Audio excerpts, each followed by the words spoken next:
हमारी ये कंटेंट आपको अच्छा लगे तो लाइक, शेयर और सब्सक्राइब करके जाइए और कमेंट करना मत भूलिएगा। वह रात बेहद ठंडी थी और दिल्ली की सड़कों पर कोहरा छाया हुआ था। पुलिस की गाड़ियों की सायरन की आवाजें बीच बीच में सुनाई दे रही थीं। शहर सोने की कोशिश कर रहा था, मगर कुछ लोग अपनी किस्मत लिख रहे थे। वही रात थी जब राहुल ने नीलिमा को आखिरी बार फोन किया था। नीलू, मुझे तुमसे मिलना है अभी, बहुत जरूरी है। और उधर से डरी हुई आवाज आई थी, राहुल प्लीज समझो, पुलिस मेरे घर भी आ चुकी है, मुझसे पूछताछ हुई है, मैं अब और नहीं चाहती कि हम मिलें। मगर राहुल ने फोन काट दिया और बाइक उठाकर निकल पड़ा। उसे पता था कि वह होटल मिराज में छुपी होगी, क्योंकि वही उनकी पहली मुलाकात की जगह थी। और नीलिमा अक्सर कहती थी, अगर मैं कभी भागूंगी तो उसी होटल में छिपूंगी जहां हमारी पहली रात थी। राहुल की धड़कनें तेज थीं। उसकी जेब में एक पिस्तौल थी जो उसने 2 दिन पहले ही हथियार सप्लायर से खरीदी थी, क्योंकि वह जानता था पुलिस ने उसके सबसे करीबी दोस्त अजय को मुठभेड़ में मार गिराया था और अगला नंबर उसी का था। लेकिन राहुल पुलिस से नहीं डरता था। उसे डर था नीलिमा के खो जाने का।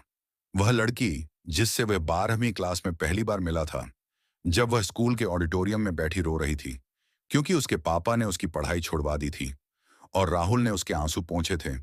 दोनों का प्यार वहीं से शुरू हुआ। मगर किस्मत की मार देखो, नीलिमा के पापा बड़े नेता निकले और राहुल का परिवार उस समय गरीब और क्रिमिनल केस में घिरा हुआ था। नीलिमा को राहुल से मिलने की इजाजत नहीं थी, पर दोनों चोरी छुपे मिलते रहे। दिल्ली के पार्कों में, पुराने किलों में, होटल मिराज के कमरे में भी, जहां पहली बार उन्होंने कस्में खाई थीं कि मर जाएंगे पर अलग नहीं होंगे। पर वक्त बदल गया। राहुल क्राइम में उतर गया, क्योंकि उसे पैसों की जरूरत थी। नीलिमा की पढ़ाई करानी थी, उसका घर लेना था। राहुल ने गाड़ी चोरी करना शुरू किया, फिर स्मगलिंग और फिर मर्डर कॉन्ट्रैक्ट लिया। पहली बार जब उसने किसी को मारा तो नीलिमा 3 दिन तक उससे नहीं मिली, मगर प्यार फिर भी बरकरार रहा। कुछ हफ्ते बाद सब ठीक हो गया, लेकिन पुलिस की फाइल में राहुल का नाम स्थायी हो गया। उधर नीलिमा ने अपनी शादी के लिए दबाव झेलना शुरू किया और राहुल से शादी की जिद पकड़ ली। मगर राहुल अब ऐसा चाहता ही नहीं था। वह कहता, मैं तुझसे बहुत प्यार करता हूं नीलू, लेकिन मैं तुझे अपने पापों में नहीं घसीटूंगा। नीलिमा ने बहुत रोया, पर राहुल ने उसे दूर कर दिया, मगर खुद चैन से नहीं रह पाया। शराब में डूबा रहने लगा और उसी दौरान अजय ने पुलिस इंस्पेक्टर को मारा और भागते हुए राहुल के घर पहुंच गया। राहुल ने उसे छिपाया, लेकिन पुलिस ने मुखबिरी कर दी थी। दोनों को घेर लिया। राहुल तो भाग निकला, पर अजय पकड़ा गया और एनकाउंटर में मारा गया। राहुल को लग गया था अगला नंबर उसका है। इसी डर और गुस्से में उसने फैसला कर लिया कि वह सब खत्म करेगा। नीलिमा के बिना उसका कोई मतलब नहीं था।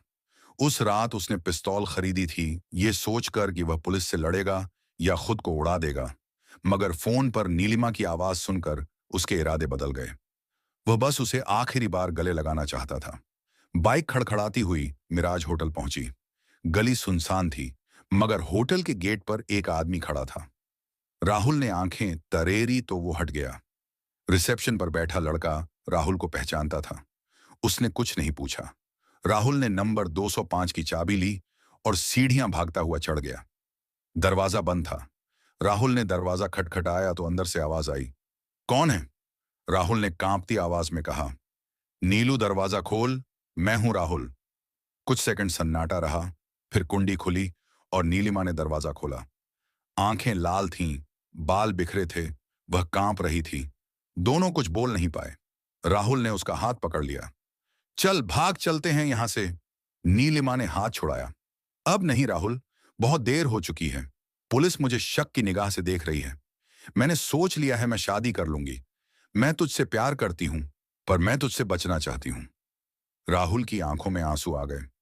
मत कर नीलू, तू ही तो वजह है मैं जिंदा हूं। मैं तुझसे बहुत प्यार करता हूं। नीलिमा ने रोते हुए कहा, मुझे भी प्यार है तुझसे पगले, लेकिन हम खत्म हो चुके हैं। मैं तुझसे अलग होना चाहती हूं, ताकि तू भी भाग सके। राहुल ने कांधे पर सिर रख दिया और फपक पड़ा। नीलिमा ने भी उसे कसकर गले लगा लिया। कमरे में सिर्फ सिसकियां थीं। बाहर पुलिस की गाड़ी का हॉर्न सुनाई दिया। नीलिमा ने राहुल को धक्का दिया। भाग जा राहुल, वो लोग मुझे फॉलो कर रहे हैं, तुझे मार देंगे। राहुल ने जेब से पिस्तौल निकाली और कहा, आज तो मैं खत्म होऊंगा नीलू, पर तुझे बिना देखे नहीं जाता। मगर नीलिमा ने पिस्तौल छीन ली। पागल है क्या? और खिड़की से बाहर फेंक दी। तभी दरवाजा तोड़ने की आवाज आई। पुलिस का दस्ता दरवाजे पर था। राहुल ने नीलिमा को आखिरी बार देखा। उसकी आंखें भीग गईं और उसने चुपचाप हाथ उठा दिए। दरवाजा टूटा। पुलिस वालों ने उसे घेर लिया। हाथ ऊपर! राहुल मुस्कुराया। ले जाओ मुझे, पर इसे कुछ मत कहना। इंस्पेक्टर ने नीलिमा को देखा जो रो रही थी। राहुल को हथकड़ी लगी। बाहर ले जाया गया। बाहर कोहरे में भीड़ जमा हो गई थी। नीलिमा फर्श पर गिरकर चीख रही थी, राहुल! मगर राहुल ने मुड़कर देखा तक नहीं। पुलिस वाले उसे गाड़ी में ठूंस रहे थे। गाड़ी स्टार्ट हुई। रेड एंड ब्लू लाइटें झिलमिलाईं और राहुल ने खिड़की से नीलिमा को देखा। आंखें लाल थीं, पर अब उसमें कोई आंसू नहीं था। बस एक सूनापन था, जैसे दोनों ने मान लिया हो कि उनका प्यार किसी मुकदमे में साबित नहीं होगा, किसी फैसले में दर्ज नहीं होगा। वो अपराध की फाइल में ही दफन हो जाएगा।